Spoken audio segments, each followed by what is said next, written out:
Hello friends, आपण मानक आम चैनल को स्वागत। वीडियो को देखिबा पूर्व आम चैनल डाहाण पटे नाली रंग रे सब्सक्राइब बटन को क्लिक करी ऑल नोटिफिकेशन को क्लिक करी सब्सक्राइब करी नेबे, जहा फल रे हमर सब वीडियो को आपण माने ठीक समय रे देखि पारिबे। शिशु दिवस पाई एक सुंदर भाषण सम्मानीय सभापति महोदय, पूज्य गुरुजी और गुरुमा वृंद एवं मोर आंतरिक श्रद्धा और भक्तिर सान बड़ भाई और भौणी माने, आज आम एठारे एकत्र हेबार प्रमुख कारण है आज नवेम्बर मास 14 तारिख। एही दिवसटी शिशु दिवस भाव में पालन करा जाय थाए। भारत स्वाधीनता पर आमर प्रथम प्रधानमंत्री पंडित जवाहरलाल नेहरू जन्म दिवसटी को आम्भे शिशु दिवस भाव पालन करिथाउ। पंडित जवाहरलाल नेहरू चाचा नेहरू नाम रे जनाशुना। से पिलामानंको बहुत भल पाउथिले। तांको हृदय भरा भल पाइबा देई पिलामानंको सह समय बिताइबाकू पसंद करुथिले। पिलामानंको प्रति तांकर भल पाइबार मात्रा एते बढ़ी जाइतिला जे से अधिकांश समय पिलामानंको सहित रही खेलकूद करी खुशी और आनंद पाउथिले।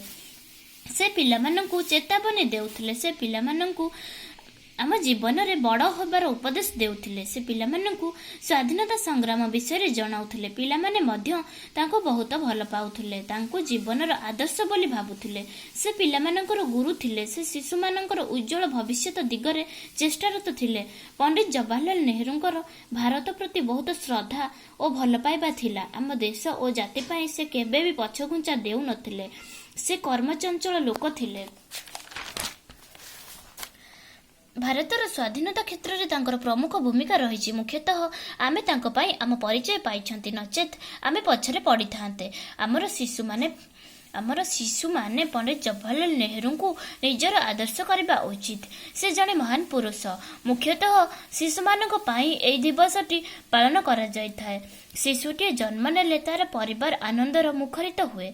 शिशुटी गोटे परिवार सब खुशीर प्रधान कारण। घरे सबकिछि थाई मध्य जदि शिशुटी न थाए तेबे घर नरक पालटि जाए। शिशु मान हेउछन्ति देशर प्रकृत बल। आम देशर विभिन्न समस्या दूर हेबा निहाती दरकार। पिलामानंकु तार पितामाता माने बहुत भल पाइबा दरकार। पिलामानंकु जत्न करिबा दरकार। सेमानंको स्वास्थ्यर स्वतंत्र जत्न नेबा निहाती दरकार, कारण स्वास्थ्य ही संपद। आजिर छात्र आसंता कालीर भविष्यत। शिशुटी भगवानंकर अमूल्य उपहार स्वरूप। शिशु मानकर ज्ञानर उन्नति करिबा पितामातांकर प्रधान काम्य।